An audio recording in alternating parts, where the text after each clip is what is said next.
ये कहानी है दो दोस्तों की जो कि एक छोटे से गांव में रहते थे।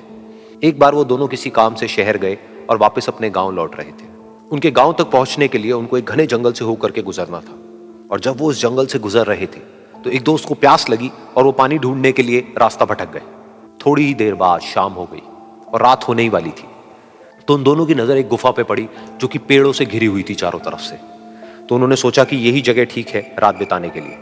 तो दोनों ने कुछ लकड़ियां इकट्ठी करी, उस गुफा के अंदर गए और आग जला करके वहां पे बैठ गए। रात का वक्त था, गुफा के अंदर आग जल रही थी, बाहर बिल्कुल अंधेरा था और कुछ जानवरों की आवाजें आ रही थी। तो उन दोनों में से जो एक दोस्त था वो अंदर ही अंदर डरने लगा, क्योंकि उसने भूत प्रेतों की बहुत कहानियां सुनी थी कि रात के वक्त जंगल में कुछ भयानक आत्माएं भटकती हैं और अगर उनको कोई ऐसा भटका हुआ आदमी मिल जाए तो उसको नहीं छोड़ती। तो जब उसने भूत प्रेतों की बात अपने दोस्त से करी तो उसके दोस्त ने हंसते हुए उससे पूछा, क्या कभी तूने किसी भूत को देखा है? तो उसने कहा, नहीं मैंने तो नहीं देखा, लेकिन मेरे कुछ जान पहचान के लोग हैं जिन्होंने देखा है। तो उसके दोस्त ने उसको समझाने की बहुत कोशिश करी कि यार ऐसी सुनी सुनाई बातों पर विश्वास नहीं करते हैं, अब तू सो जा और मुझे भी सोने दे, मुझे नींद आ रही है। और इतना कह करके उसका दोस्त वहीं पर लेट गया और थोड़ी देर में सो गया।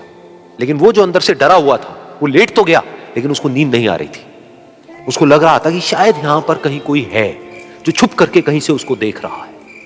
उस आग की वजह से कुछ परछाइयां बन रही थी वहां पर पत्थरों पर, तो उन परछाइयों को देख करके भी वो डर रहा था। फिर कुछ घंटे तक ऐसे ही चलता रहा। फिर उसके बाद में क्योंकि वो थका हुआ था तो उसको नींद आ गई। लेकिन नींद आने के कुछ देर बाद ही उसको एक सपना आया।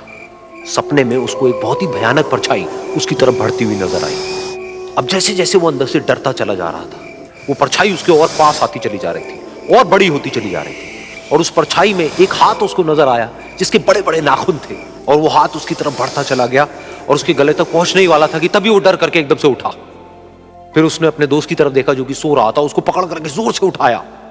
फिर उसने अपने दोस्त को बताया कि उसके साथ में क्या हुआ। तो उसका दोस्त फिर हंसने लगा। फिर उसके दोस्त ने उसको कहा, अब अगर दोबारा से तुझे वो परछाई दिखे तो तू वही कहियो जो मैं तुझे कह रहा हूं कहने के लिए, फिर देखते हैं वो परछाई तेरा क्या करती है। तुझे अपने अंदर ही अंदर बोलना है, मैं तुझसे नहीं डरता, सामने आ। तो उसके दोस्त ने वैसा ही किया। थोड़ी देर बाद दोबारा से उसको सपने में वही परछाई नजर आई और वो परछाई धीरे धीरे उसकी तरफ बढ़ने लगी।